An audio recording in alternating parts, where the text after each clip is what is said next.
Welcome into the big fight breakdown here on ProBox TV. Download the ProBox TV app. Never fall behind in your boxing news. Well, it's a divided country, but there's something everyone can get behind. It's this big fight. And when I mean divided, I mean the fight dorks here in this studio and the average fan can get behind a mega fight between DMITRY Bivol and ARTUR Beterbiev, two undefeated light heavyweights duking it out to unify the titles at 175 pounds. To break down every aspect of the fight, Jimmy Smith in studio alongside the champs, Chris Algieri, Paulie Malignaggi, and joining us via Zoom, the coach, Teddy Atlas. All right, I got to start with you, Paulie, about this. This is what brings everybody together, right? It's a big fight. The fight fans are into it, but also the casual fan can get behind a fight like this. Unbelievable, yeah? Casual fan better get into a fight like this. They get behind all the other crap that nobody wants to watch, that nobody should watch. They better get into this. This is the fight to get behind if you're a casual. Dynamite, skills, stick-to-itiveness as far as game plan is concerned. You're not going to break the other guy mentally that easily. And guaranteed action. These guys have been dominant fighters. When you look at it, Chris, as Paulie just said, boxer versus puncher, is that, I know it's a little bit of a stereotype here, but is that the overview? Do you look a little deeper than that? Is it the boxer in Bivol versus the puncher in Beterbiev? How do you see it? Yeah, I think from a bird's eye view, it is that. It's the boxer versus puncher, the boxer obviously being Bivol, the boxer being Bivol, the puncher being Beterbiev. But if you look closer, especially if you have a trained eye, you realize that both these guys do both things well. Bivol has enough power that he gets respect. He's got a really sharp right hand. He can still hurt you. He showed that in his last fight. We actually came forward all night long. That was an impressive win against a very tough guy. Then you got Beterbiev, who has super underrated boxing skills, man. He is a great position. He's a position artist. He uses that jab, gets himself in position, has that great balance, able to deliver his power. A lot of interesting aspects that make this fight really, really interesting. Another thing, man, they're both undefeated. That was one of the things that you didn't mention, Paul. We got two undefeated guys. And see all those belts up there? Can you see behind me? That's all of them. That's all the belts, guys. This is a true undisputed unification fight between two undefeated guys. And I mean, the style match, everything. I'm overjoyed by this fight actually being here. Yeah, when you look at it, Teddy, you understand boxing history like so few do. When you look at the great light heavyweights and the great light heavyweight matchups of all time, is this one of them? Hey, you think about, what do you think about? I guess you can think about Dwight Kwawi and Michael Spinks, and, that would be more closer to the modern era than I could go back to late eras. But, yeah, this is special. I mean, the two champs said it right. Look, back in the day when the promoters used to come up with the titles for the promotion, for the poster, the tag that they would put on it, for this one, it's been used before, but it fits perfectly. And when I say it, I know it's going to go contrary to what Chris just touched on. And Chris is right. His skills are underrated. But this would be will versus skill. That's how most people would see this. Will versus the will of Beterbiev, the monster Beterbiev, versus the skill, the surgeon, the scientist, the guy who takes you apart piece by piece of Bivol. So, but again, if we're going to be accurate about it, yeah, Beterbiev has more than just power, more than just relentless aggression. Yeah, he is skilled. He's technically really solid. He gets into position with his feet. He does it behind the jab. He does little things. He moves off to the side every once in a while. Little things that are subtle that you sometimes don't give him credit for, because at the end of the day, he wrecks the house. He knocks the building down, and that's all. At the end, you see the rubble, and you're saying, okay, this guy's a wrecking ball, and that's all you walk away with. But there obviously is more to it than that. Here's the thing for me, handicapping it.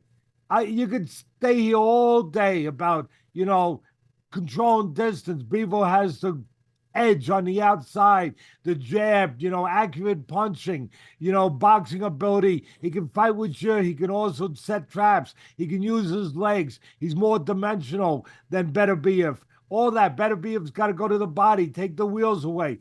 But at the end of the day, the most important thing to me is that maybe for the first time in Beterbiev's career, he has a guy in front of him that not only has the skills to beat him, because there's been guys in front of him before that had the skills to beat him on paper, but fights on fought on paper. It didn't work out that way because they didn't have the will to deal with that pressure, to not get evaporated by that pressure. Bivol, I think that's being overlooked a little bit, although Paulie already touched on it, so you guys don't overlook it, but the public might. That Bivol has the will, he has the mental constitution to be able to use his skill in the environment that he's going to have to do, which is basically a house on fire.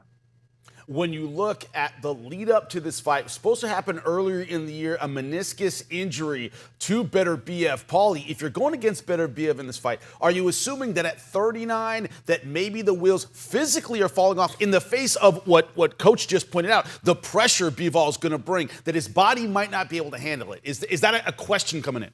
I mean, you got a 39-year-old, right? So there's always some dynamic of where you're going to question it. The thing about it is they always say the power is the last thing they go, right? So and your fundamentals also help you in aging. You know, guys who get away with athleticism and making mistakes, they don't age so gracefully, you know. But the guys with proper fundamentals, they're able to keep those fundamentals right and last a little longer. And also the power, like I just said, you know, the power is the last thing to go. So, you know, Teddy made some really good points there, you know, because you talk about. And the thing I want to focus on is that Bivol has the determination, the will to win.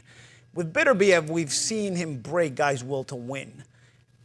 And that's the question mark here. Bivol, we kind of see him as a mentally very strong fighter. Well, okay, his will to win is not going to get broken. You know who came close was another Eastern fighter, Vazdik. Vazdik had done very well, but eventually, it took a little while, but eventually Beterbiev sort of outgunned him, you know, and he sort of broke him mentally and he got the stoppage. It's going to be very interesting in this fight because Beterbiev is a little older, but Bivol is also coming with that same determination and skill set, very similar to Vazdik in terms of he's long, he's able to have that in and out style and trouble, which kind of troubles Beterbiev if you don't bust position and you're able to, you know, make him pay. But does Beterbiev have enough at 39 years old to take away the will to win of Bivol? Is that even possible? Even if, you know, can you take away the will to win of Bivol? And is Bivol good enough, which we expect him to be, but if he's good enough to where he gets to the point where does Beterbiev's will to win come into question now? Because Bivol starts, you know, doing what he's supposed to do and taking advantage of certain things, and all of a sudden now, you know, the will to win of Beterbiev is on the line. We've seen that as well. We've seen Beterbiev get up off the canvas to get knockouts. You know, so you know, we've seen that Beterbiev also has a strong will to win, and you don't break him that easily either, even if you are able to catch him and hurt him or even drop him, as we've seen. So the will to win of both guys for me is really going to be tested in different ways, and that's why this fight excites me so much. It's a clash of skills because they're both world-class fighters and they do it a little bit differently, but mentally they're both so strong. And again, it comes from the culture as well, man. That side of the world, man. Strong fighters are just different mentally. Jose Torres said it. He said, when an intimidator fails to intimidate, he becomes intimidated. That's when the switch kind of flips. Do you see that moment? That's in the West, bro. That ain't in the East. Right. I was going to disagree with that. Right. Yeah. That's in the West. Right. But when Jose Torres said it, the Soviets were still communists. He was talking about Tyson is who he was talking about, specifically with that quote. But this idea that the problem with big punches, sometimes when they can't land that big punch, they tend to get frustrated. Chris, that's what I was about to ask you. Is Beterbiev cut from that cloth, or is it something different? No, I don't see a bully mentality in either one of these guys. Right. And Champ, I think you were saying it perfectly. It's about guys' will to win. I think it's going to be will on both sides. Will is going to be something all three of us have been talking about now. Teddy, you planted a seed. You start talking about will. It's going to come into question for both of these guys. They're both going to be in places. They're both going to be dragged into places that are uncomfortable, and we're going to see who's going to rise to the challenge. And it's one of those fights where when it's so evenly matched, and when their styles are as polar as they are, because listen, we're saying both guys can do certain things. They're still polar in terms of the way they fight. You've got Beterbiev, who is a two-fisted destroyer, position guy, works behind that jab, hits hard with everything. Everything's solid. Is willing to get in the mix, get hit with shots, gets dropped at times. Really puts himself out there to get the knockout. Then you got Bivol, who is a master technician. He is fleet-footed for a big guy. He's long, he's tall, he throws combinations. Doesn't get hit much. His defense is fantastic. Also position, because even when he steps out, he doesn't step out too much to where he overcommits the defense. No, absolutely. He steps out just enough to make you continue to pay and keep you on your P's and Q's. So even he's a great position guy. Absolutely, and in terms of that they share a lot of the same qualities, but when you really look at them, it's like their styles are polarizing because Bivol doesn't get hit. Beterbiev does, and Bivol can really punch. And Beterbiev can really punch him. Bivol can punch some, but he's not the same kind of puncher. So you got that polarizing matchup, which makes this fight, what I think is because it's so evenly matched, we're really going to come down to who's going to dig deep when it gets tough. So I don't see the bully aspect in either one of these guys. I don't think that's going to play as much a factor. I think it's really going to come down to who can really deal with the gut check and be like, all right, I gotta be great tonight to get this win. Teddy, you trained Michael Moore to take on George Foreman, and throughout that fight, you were always saying, he's setting you up for the big shot. Be ready. No matter how well Moore was boxing, you tried to drill it into his head that the other guy's knockout punch was always there. Is it a similar kind of thing if you're in the corner of DMITRY Bivol? No matter how well he's boxing, that knockout punch is going to come. Be ready for it. Is that something you're thinking about if you're in his corner? Yeah, listen. You always have to know your opponent's strengths and their weaknesses. Obviously, the thing with Beterbiev, he can punch with either hand. So I don't think that, to be honest, a guy like Bivol, and I wonder if the champs agree with me, but a guy like Bivol with all his amateur pedigree, all that background, the region of the world he comes from, as Paulie said, which is 100%, they're built different. They're brought up different. They're just harder people, quite frankly, to a certain degree. And with all of that and the way he boxes anyway, he's a guy who has a little caution to him. That's part of his DNA. That's part of his style, his makeup, that he's not a reckless guy. Beterbiev will not get reckless. He's not thinking he's getting reckless, but he will roll the dice more. He'll push the envelope more. He'll go to places where there is more risk involved. Bivol is not set up that way. He's set up to box in a fairly careful, obviously strategic way, calculated way, I guess is the best way to say it, all the time. So I don't see that changing that much, to be honest. Not in. He's been in there with punches before. Joe Smith was a good puncher. He did catch him. He did hurt him. I think he got a little careless late. He got a little overconfident late. He took for granted a little late. And Smith caught him and hurt him. But I think that Bivol's going to be what he is. He's always respectful of power. He's respectful because he's a defensive-minded fighter, period. Whether you have power or not. He's the best. If you got no power, he might walk you down a little bit more, like any fighter who would adjust to his scenery, would adjust to his environment. Anyone smart fighter does that. But I just think that it is in his makeup to be aware of power, to be, obviously on his P's and Q's at all times. Anyway, he's going to fight his fight, and that's going to be a strategic, technical fight like a surgeon on the outside, looking not only to take you apart piece by piece, but looking for your cooperation, where if he can use your aggression against you, he looks for that too.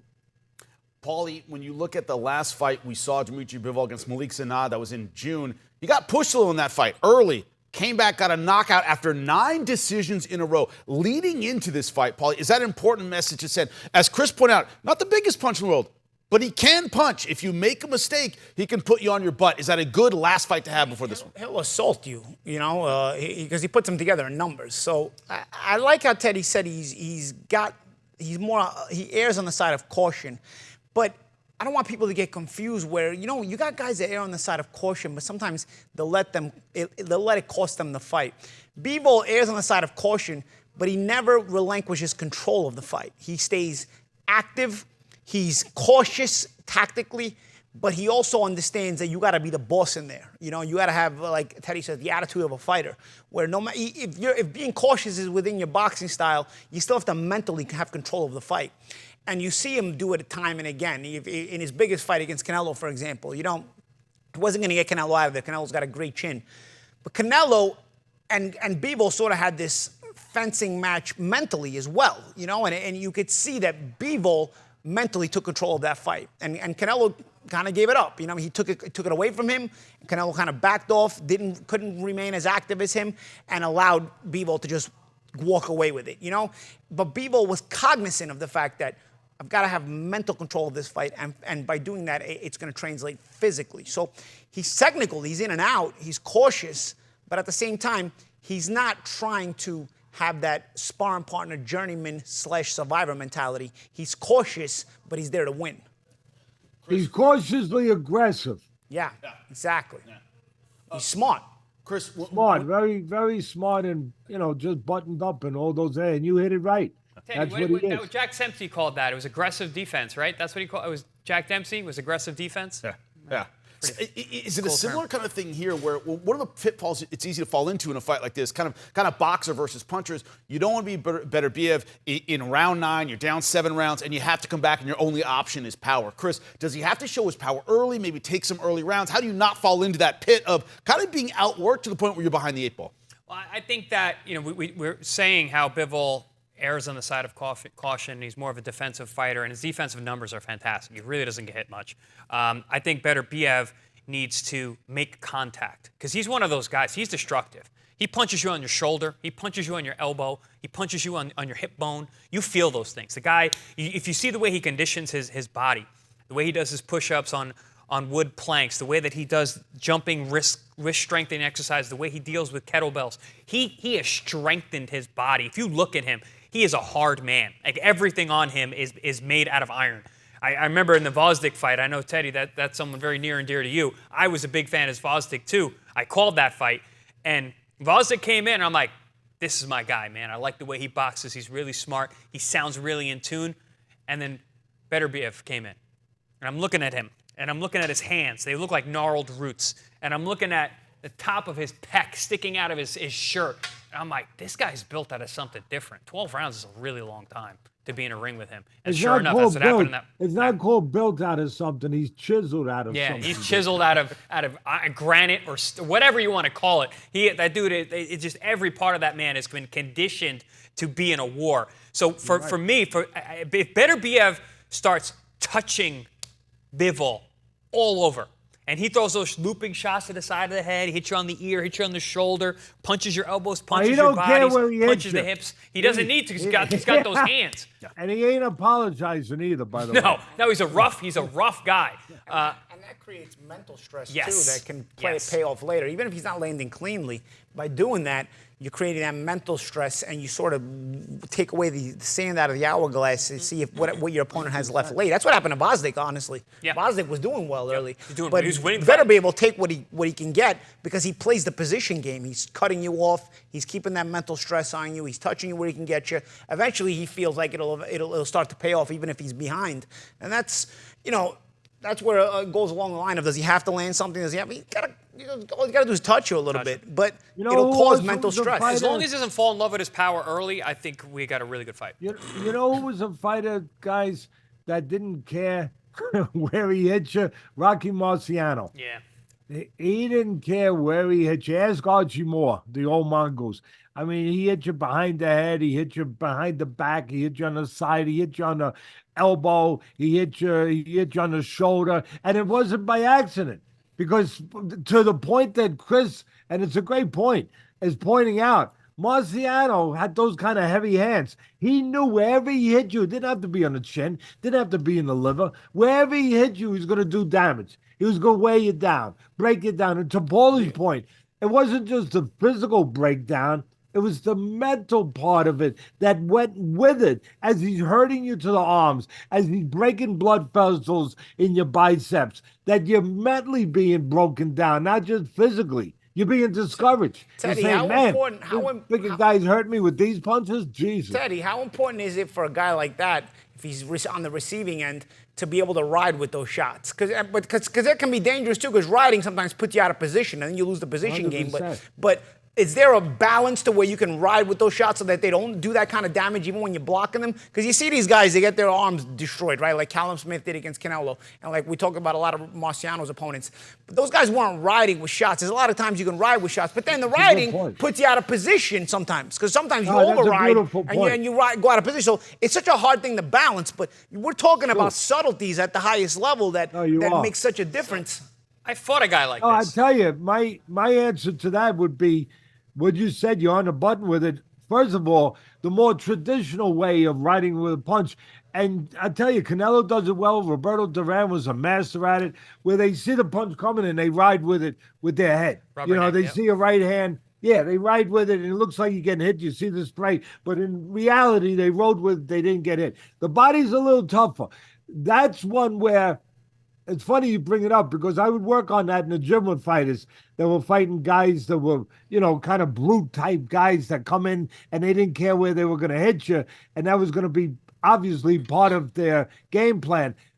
The legs, the legs, the spacing, again, which Bivol's very good at. Just, like Ali said, your hands can't hit what your eyes can't see. Just keeping space, controlling range, giving angles, stepping out at the right time. But the legs, because riding, to your point, Paulie, riding with the body shots, with the shots to the arms, you almost have to give a degree of cooperation to let him get in position where you're already giving in a little bit, where you're in position, you're letting them hit, and you're looking to ride with it.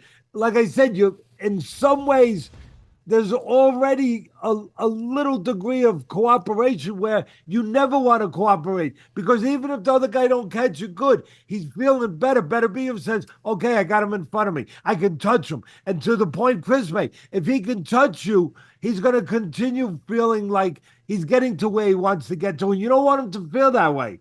If it's possible, you want him to feel something he don't feel too often, a little discouraged, a little, I'm not saying concerned, because those guys don't get concerned, but just a little bit, out of his element, where he's not getting his way, where you're moving and you're having him hit the air, but you're not letting him hit you, because again, you have to kind of give in to a point by staying there. Like Paulie said, you get out of position when you're riding with the ones to the arms, but at the same time, you're in a position where he can touch you. You're in a position where he can say, you're mine. If I can touch you, I can own you. And that's Beterbiev. If I don't care what I got to go through. If you're telling me I can touch you, I can get to you. You don't want to give him that. He's going to grab enough stuff on his own. You don't want to give him that. Remember the movie The Predator, when they saw the green stuff on the leaf, Paulie? Said, if it bleeds, we can kill it. If we can touch it, we can get it. If I can touch it, I can own it. And in the case of Beterbiev, if I can touch it, as you said, Paulie, I can break it. I can take it home with me. That's the kind of fight we're looking forward to. October 12th, got a master's class in that fight tonight. Of course, all of your boxing news, download the ProBox TV app. Never fall behind, and we'll see you, as always, after the big fight. Wednesday Night Fights. Dynamite action on Wednesday Night Fights every other Wednesday on your boxing channel. Coming up on your next Wednesday Night Fights, October 9th. Chris, Primetime Colbert, and Omar Super Salcido step into the ring for what is sure to be a barn burner. Live from the ProBox Event Center in Plant City. Get your tickets at proboxtv.com or take your chances at the door. Wednesday Night Fights. For more ProBox TV, scan the QR code on the screen or go to the App Store and Google Play. ProBox TV, your boxing channel.